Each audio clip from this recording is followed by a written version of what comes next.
बाड़ू। अरे हाँ हो टेंशन में तू लगो तारू बिनो रतिया जागो तारू इतना बेचैन तू तो रहलू ना छोट में। अरे हाँ हो इतना बेचैन तू तो रहलू ना छोट में। बोले काहे नैहर के गलतिया जानू पकड़ाइल बा मेडिकल रिपोर्ट में। नैहर के गलतिया सोना पकड़ाइल बा मेडिकल रिपोर्ट में। जान दे इज्जत बचा ले।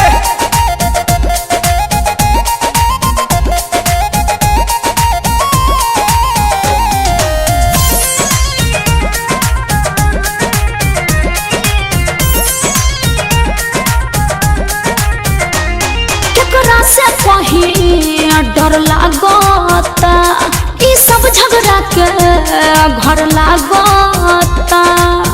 अरे बड़ी टेंशन में बानी हो। अरे कूल हो जा कूल हो जा। केकरा से कहीं डर लागता ई सब झगड़ा के घर लागता।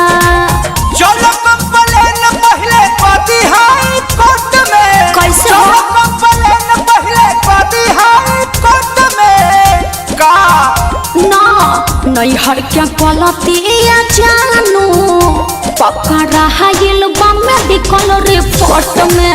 हाँ हाँ नैहर के गलतिया सोना पकड़ाइल बा मेडिकल रिपोर्ट में।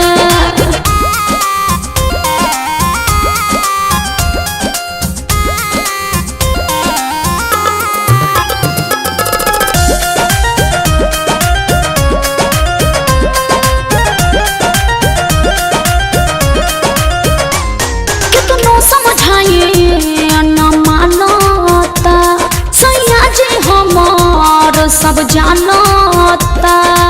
अरे का करी कुछ समझ में नहीं खेबा।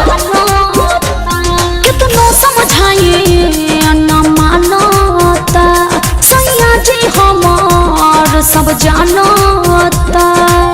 राखो विश्वास रोशन बारे सपोर्ट में। का? राखो विश्वास पर मुझे बारे सपोर्ट में। सुनो ना नैहर के गलतिया जानू पकड़ाइल बा मेडिकल रिपोर्ट में। हाँ हाँ नैहर के गलतिया सोना पकड़ाइल बा मेडिकल रिपोर्ट में। टेंशन में तू लगो तारू बिनो रतिया जागो तारू तो का करी? इतना बेचैन तू तो रहलू ना छोट में। अरे हाँ हो। इतना बेचैन तू तो रहलू ना छोट में।